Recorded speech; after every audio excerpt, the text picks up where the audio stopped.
Bonjour à tous et bienvenue pour votre rendez-vous hebdomadaire sur les marchés financiers.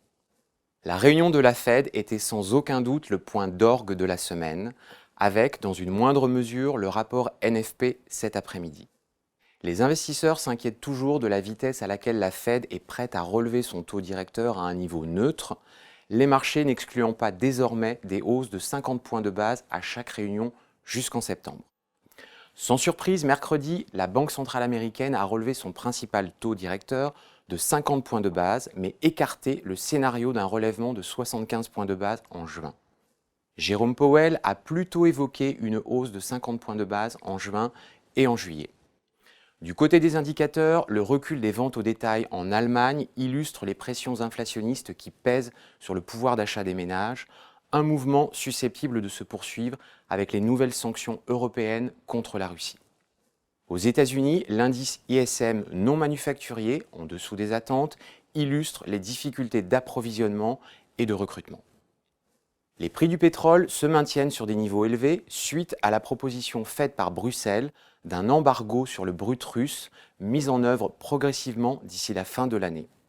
Dans ce 6e volet de sanctions, on note également l'exclusion du système financier international SWIFT de 3 nouvelles banques russes, dont la plus importante, Sberbank, et ce, alors que les forces russes poursuivent leur offensive en Ukraine. Si le gaz reste pour l'instant en dehors des discussions, ces mesures sont de nature à faire perdurer les pressions inflationnistes.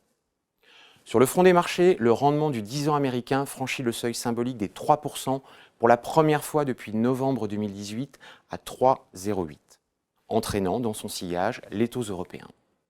De leur côté, les indices actions restent coiffés à la hausse.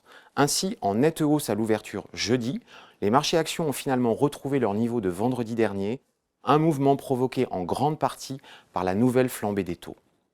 L'indice de volatilité VIX retrouve la zone des 30 points, signe du stress ambiant. Le dollar se maintient sur des niveaux élevés face à la plupart des devises, tandis que l'or résiste, bien qu'en recul de 6% depuis mi-avril.